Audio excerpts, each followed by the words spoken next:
सन्तु निरामयाः। सर्वे भद्राणि पश्यन्तु मा कश्चित् दुःखभाग् भवेत्। द्यौः शान्तिः शान्तिः, अन्तरिक्ष शान्तिः शान्तिः, पृथिवी शान्तिः शान्तिः, आपः शान्तिः शान्तिः, ओषधयः शान्तिः शान्तिः, वनस्पतयः शान्तिः शान्तिः, विश्वे देवाः शान्तिः, कामः शान्तिः शान्तिः, क्रोधः शान्तिः शान्तिः, ब्रह्म शान्तिः शान्तिः, सर्वः शान्तिः शान्तिः, शान्तिरेव शान्तिः शान्तिः, सामः शान्तिरेधि। यतो यत समीहसे ततो नु अभयं कुरु। शन्नः कुरु प्रजाभ्यो भयं न पशुभ्यः। सुशान्तिर्भवतु सुशान्तिर्भवतु सुशान्तिर्भवतु।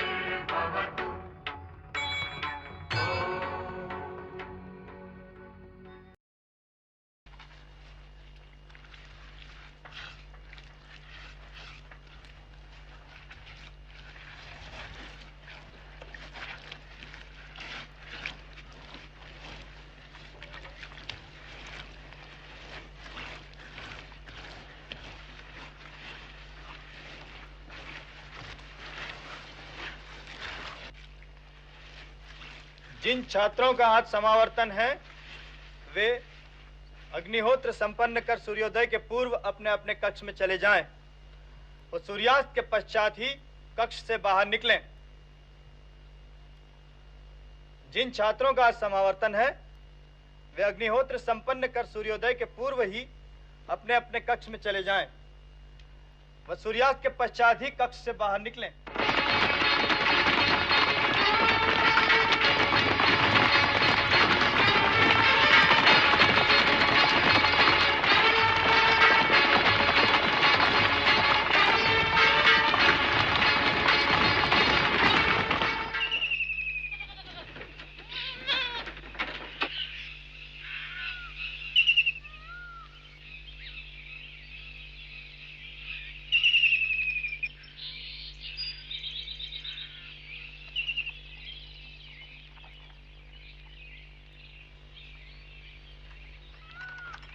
सभी उपस्थित व्यक्ति अपना व अपने साथ लाए पढ़े का संपूर्ण विवरण दवारिक को लिखाएं। किसी भी प्रकार की त्रुटि के लिए आप स्वयं उत्तरदायी रहेंगे। देवी, तक्षशिला की प्रसिद्ध श्रेष्ठी अष्टावक्र अपने बहुमूल्य पढ़ने के साथ आपकी सेवा में उपस्थित हैं। उन्हें प्रतीक्षा करने को कहा जाए। जो आज्ञा देवी।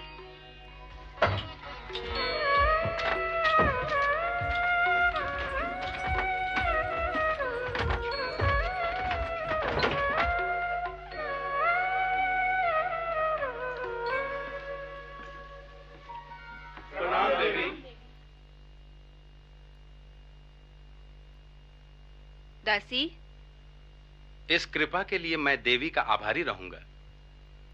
देवी की सेवा में ये समुद्र के मोती उपस्थित कर रहा हूं।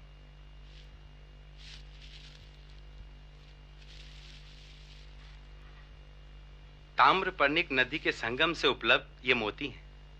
पांड्यवाटक, पाशिक्य, चौरणेय व कर्दमिक मोती भी हैं मेरे पास। यदि देवी अभिलाषा व्यक्त करें तो कौलेय व हेमवत मोती भी देवी की सेवा में उपस्थित कर सकता हूं। सभी मोती दोष रहित हैं देवी। मोतियों की मालाएं भी हैं मेरे पास।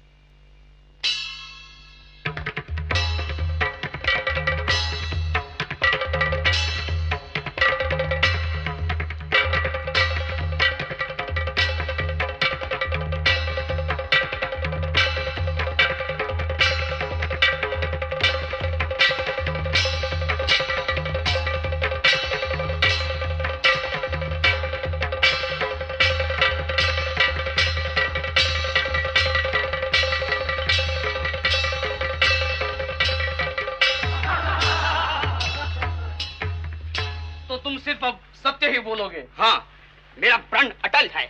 किसी भी परिस्थिति में झूठ नहीं बोलोगे? नहीं बोलूंगा। भूख से मर रहे हो तो भी नहीं? मुझे मौत की कोई परवाह नहीं है। अच्छा, और राजा के वधिक तुम्हारा वध कर दे तो भी नहीं? मृत्यु पर मैं विजय पा चुका हूँ। और अगर तुम्हारी पत्नी तुम्हें पीटे तो भी नहीं? मैं पत्नी का दास नहीं हूँ। क्या तुम ये सच कह रहे हो? इस विषय में मैंने मौन व्रत रखने का निश्चय कर लिया है, पर असत्य नहीं बोलूंगा।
आराम भी कहाँ है? मंत्रणा कक्ष में।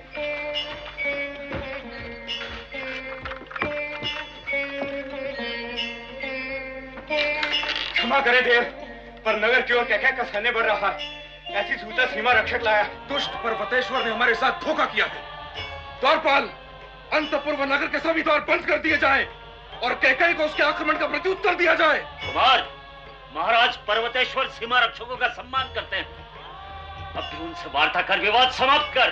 मैं भारत का द्वारपाल नहीं हूँ पिताजी, जो पर्वतेश्वर की सभा में खड़ा होकर उसे प्रणाम करूं। अंतपुर से कोई भी व्यक्ति भीतर को न जाने पाए। सेनापति सीरन को शीघ्र ही। कहाँ लुप्त हो गए थे आप मंत्रीवर? सूर्योदय से पूर्व मंत्री और गुप्त रूप से नगर से बाहर जाने का प्रयास कर रहे थे। नगर से बाहर जाने का प्रयास करने। अरे मूर्खों, ये समय किसी को बंदी बनाने का नहीं है। सेनापति सीरन कहाँ है मंत्रीवर? मैं नहीं जानता देव। मंत्रीवर को मुक्त करो और सेनापति सीरन को ढूंढो। शीघ्रता करो। समस्त राजपद अधिकारियों को सतर्क कर दिया जाए। अविलंब युद्ध की घोषणा की जाए। शीघ्रता करो।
अंतपुर पर आक्रमण कर दिया है। संधि! संधि!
अब तुम मुक्त हो सेनापति।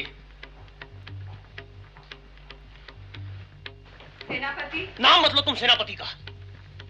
मर गया वो तुम्हारे लिए। स्त्री नहीं है तू, बेड़ी है, पतन का मार्ग है तू।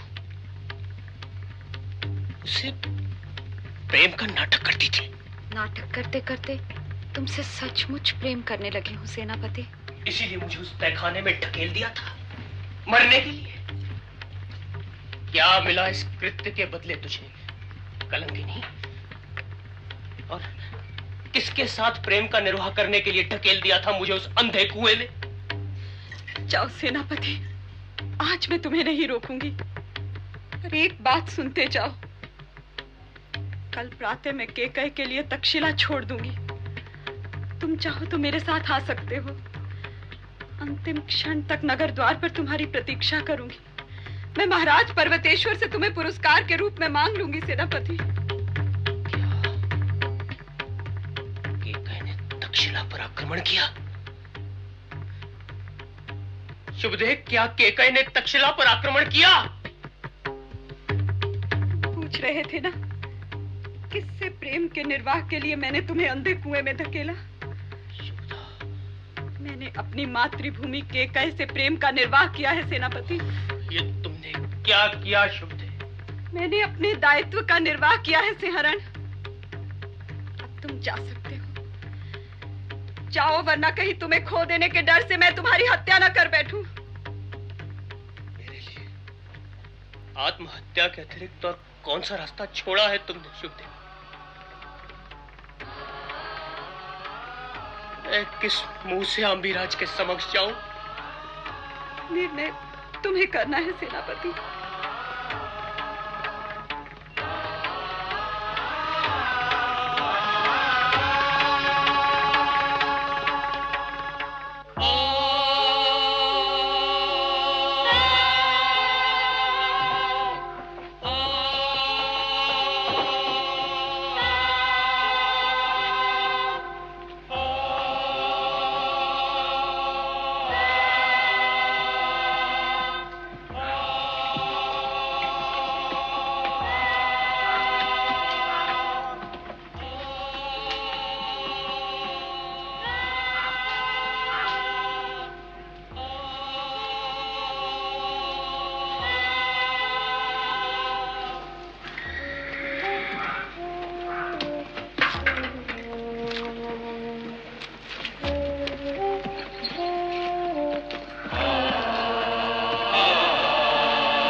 में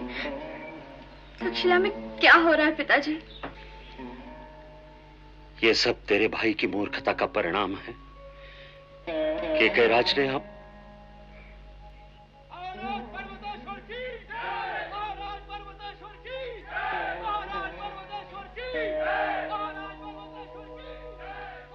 पर तू कहां थी बेटी?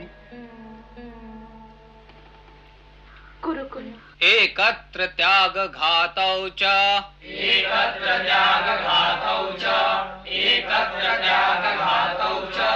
कूटयुद्धस्य मातृका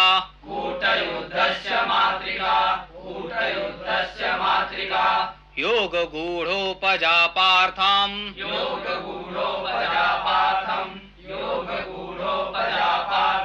तूष्णीयुद्धस्य लक्षणम्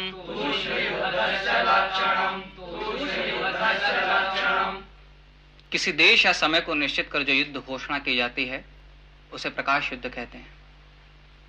दुर्गों को जलाना, लूटपाट करना, व्यसन अथवा प्रमाद के समय शत्रु को पीड़ित करना, एक स्थान का युद्ध छोड़कर दूसरे स्थान से धावा बोलना, यह कूट युद्ध कहलाता है। विष अथवा औषधि के प्रयोग के द्वारा अथवा गुप्तचरों के उपजाव द्वारा शत्रु का विनाश करना तूष्ण युद्ध कहलाता है। आचार्य, कुलपति ने पाठ विराम के लिए कहा है। तक्षशिला पर कैकेयी का आक्रमण हुआ है।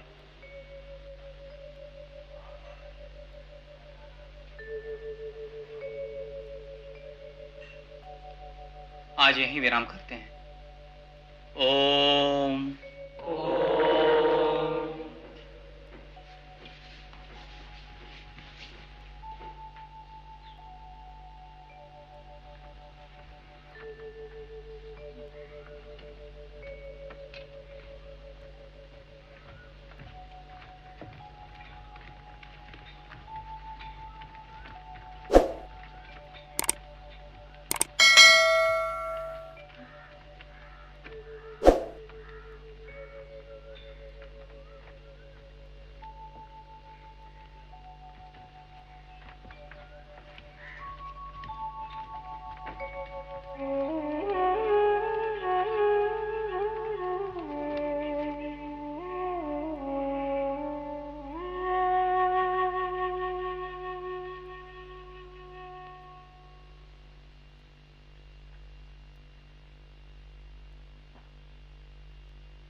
स्वागत है कैकेयी के वीरों का। कैकेयी का मंत्री इंद्रदत्त अंभिराज को प्रणाम करता है। कैकेयी का सेनापति व्याघ्रपद आपको प्रणाम करता है। प्रणाम कुमार। कैकेयी के वीर आसन ग्रहण करें। आप हमारे पूज्य हैं अंभिराज। हमें आसन की नहीं, आपके आशीर्वाद की अपेक्षा है।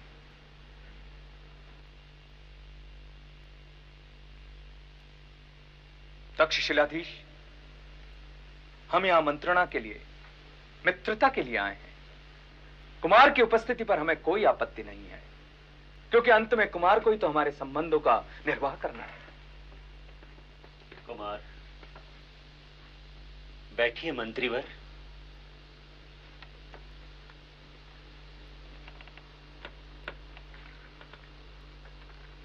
बैठिए कुमार।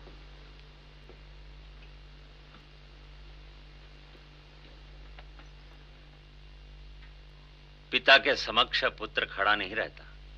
वैसे भी मैं तुम्हारे पिता समान हूं।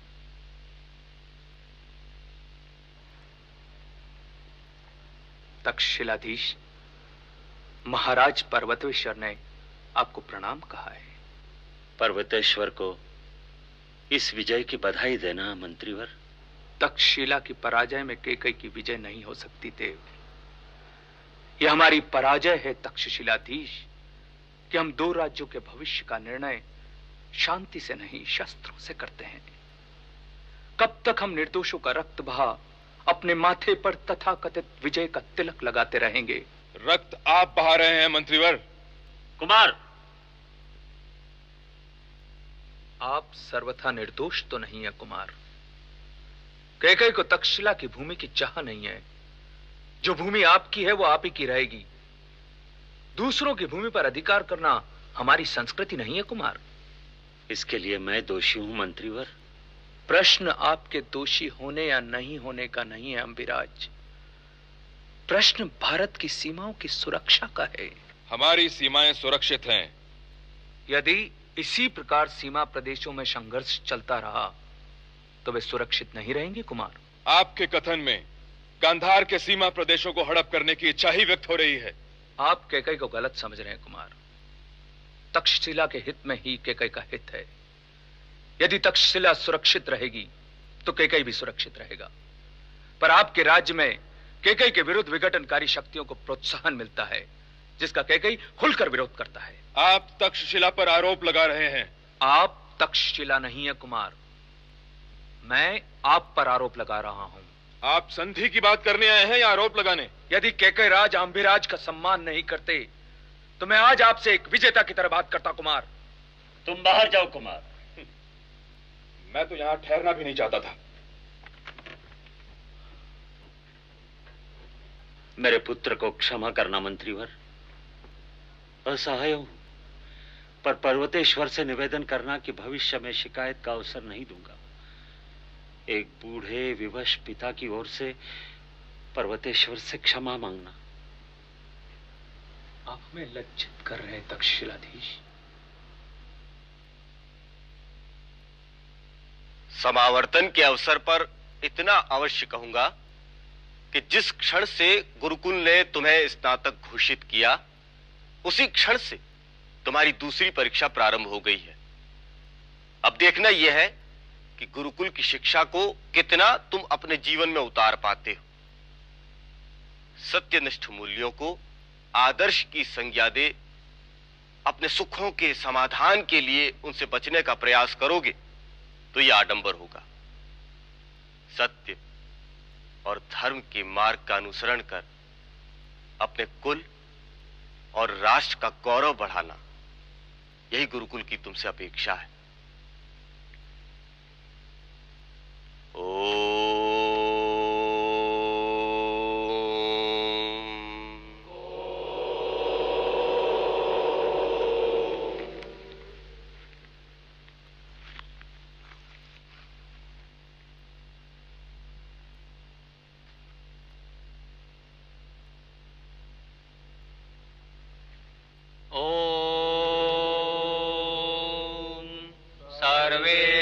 सुखिनः सन्तु सर्वे सन्तु निरामया सर्वे भद्राणि पश्यन्तु मा कश्चित् दुःखभाग् भवेत्।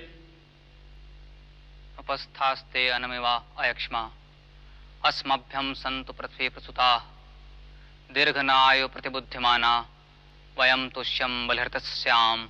ओम। हमसे भाग्यशाली हैं वे जिन्होंने इस धरा पर जन्म लिया है, जहां स्वर्ग और मुक्ति का द्वार है। ईश्वर भी इन्हीं शब्दों में भारतवर्ष की महिमा का गान करते हैं। पवित्रता, त्याग और साहसियों की भूमि, ज्ञान, विज्ञान, कला, व्यापार व औषधियों से परिपूर्ण भूमि, हमारे पूर्वजों की कर्म भूमि, जहां दानवी शक्तियों को दैवी शक्तियों ने पराजित किया।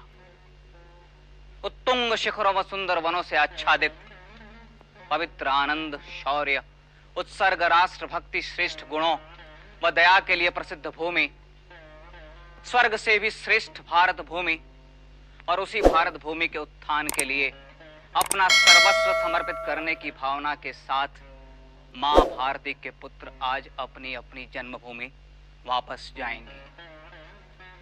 पर मैं आज यहां से किसी मागध, किसी मालव, किसी लिच्छवी, किसी कुरु, किसी पांचाल को नहीं जाने दूंगा। आज यहां से सिर्फ भारतीय जाएगा। अनेक प्रकार की भाषा बोलने वाले और अनेक प्रकार के धर्मों को धारण करने वाले जन समूहों को भारत भूमि एक घर में निवास करने वाले सहोदरों के समान धारण करती है। हमारी मातृभूमि राजनैतिक रूप से अनेक महाजनपदों में बटी अवश्य है, पर सांस्कृतिक रूप से वह एक है। एक ही संस्कृति के प्रवाह में मां भारती के पुत्र पल्लवित हो रहे हैं, तो जनपदों की सीमाएं उन्हें कैसे बांट सकती हैं? मैं सावधान कर रहा हूं मेरे सामने बैठे भरत पुत्रों को कि जनपदों की सीमा के आधार पर भारतीयों को बांटने का प्रयास मत करना। संस्कृति के सूत्र को संभाल कर रखना जो मानव को मानव से जोड़ता है, क्योंकि देख रहा हूं कि जनपदों की राजनीति मानव को मानव से तोड़ रही है। अतः राजनीति के उस दायित्व का निर्वाह अब संस्कृति को करना होगा। संस्कृति को ही सेतु बनाना होगा, क्योंकि संस्कृति कोई भाषा नहीं है, संस्कृति कोई जाति नहीं है, संस्कृति कोई धर्म नहीं है। भारतीय आध्यात्म तो दावे के साथ कहता है कि मानव का ईश्वर से एकाकार निश्चित है, पर उससे पहले मानव का मानव से एकाकार तो हो। क्या जनपदों की सीमाएं मानव को मानव से मिलने से रोक सकती हैं? और यदि ऐसा है तो उन सीमा रेखाओं को मिटाना है जो हमारे हृदयों पर अंकित हैं। जब स्नातक यहां से जाएं तो जितने जोर से हो सके गाएं हमारी सांस्कृतिक एवं राष्ट्रीय एकता का स्वर, समवेत स्वर, ताकि गुरुकुल के आचार्यों को विश्वास हो कि उन्होंने एक राष्ट्र का निर्माण किया है, उसे खंड खंड में बांटा नहीं है। मां भारती तुम्हारा मार्ग प्रशस्त करे। उत्थिष्ठ भारता। ओम पूर्णमदः पूर्णमिदं पूर्णात् पूर्णमुदच्यते पूर्णस्य पूर्णमादाय पूर्णमेवावशिष्यते। ओम शांति शांति शांति।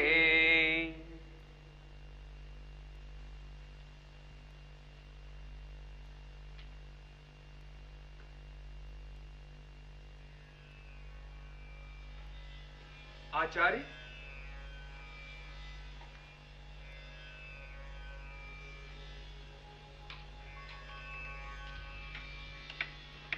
आचार्य विष्णुगुप्त। द्वार खुला है, भीतर आ सकते हो।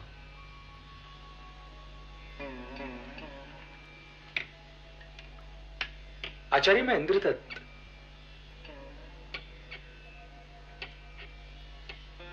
मैं कुलपति से क्षमा मांग कर आ रहा हूं। तक्षशिला के विजेताओं को एक शिक्षक के कक्ष में प्रवेश करने के लिए अनुमति मांगनी पड़ रही है। तुम तो सैन्य बल के साथ भी आ सकते थे इंद्रदत्त। भीतर आओ।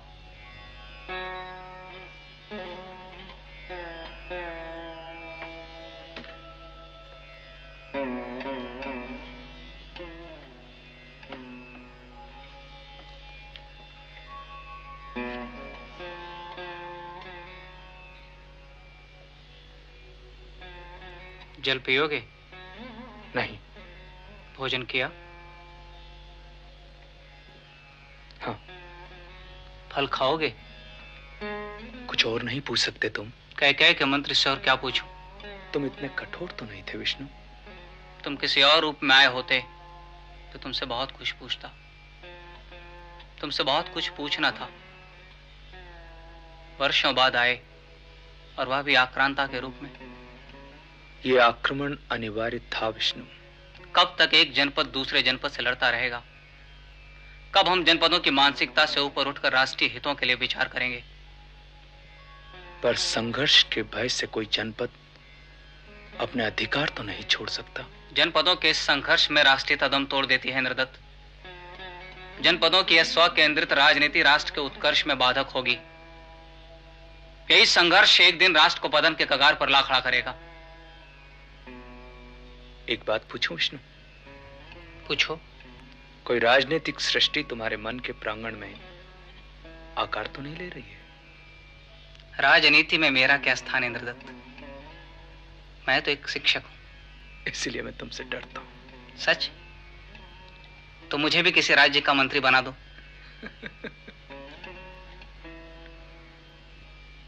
इस वर्ष मगध जा रहे हो? विचार कर रहा हूं। तुम क्या कब जा रहे हो? कल ही जा रहा हूं।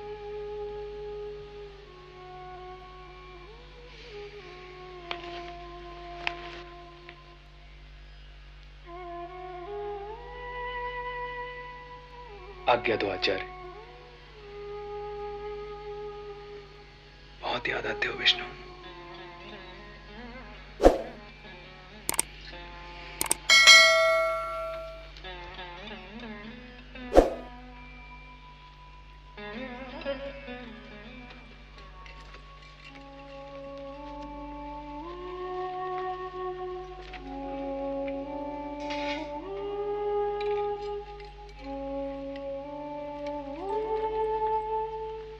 अंधेरे में मुंह छिपाने से क्या होगा पिताजी?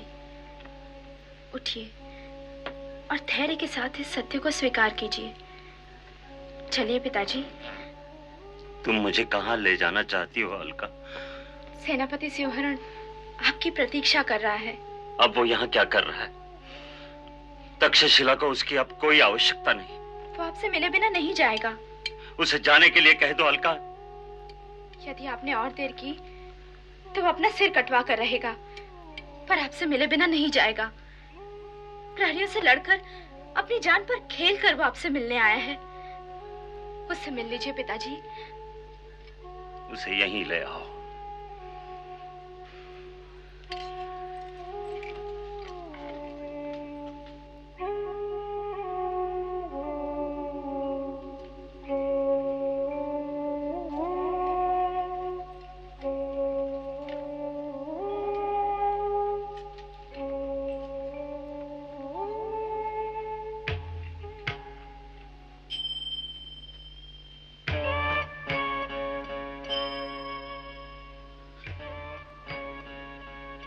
तक्षशिला का अपराधी हूं देव,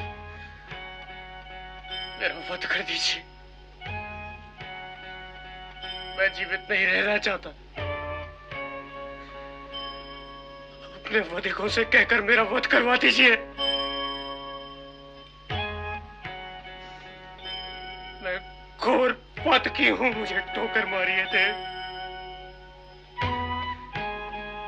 अपने प्रहरियों को मुझे पैरों से कुचल कुचल कर मारने का आदेश दीजिए।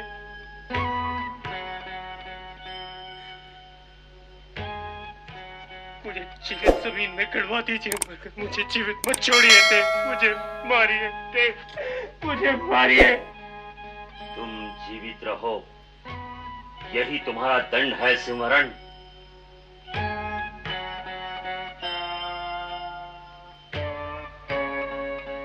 दया का पात्र नहीं हूं देव, मुझे जीवित मत छोड़िए। कोई मुझे मारता क्यों नहीं? मुझे कोई मारता क्यों नहीं? जाओ सिंहरण, तुम मुक्त हो।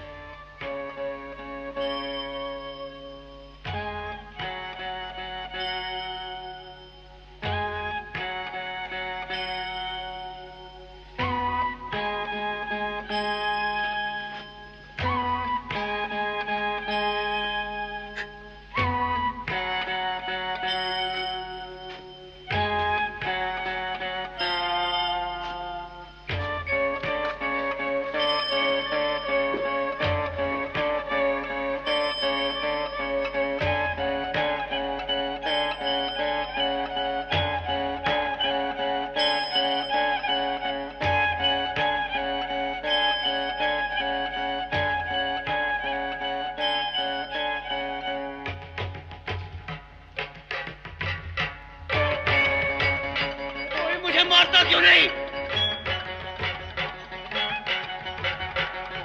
अरे मैं तुम्हारा अपराधी हूं। मुझे मारो, पीटो, मुझ पर थूको। मैं दोषी हूं, मुझे जीवित मत छोड़ो। मैं तक्षशिला पर कलंक हूं।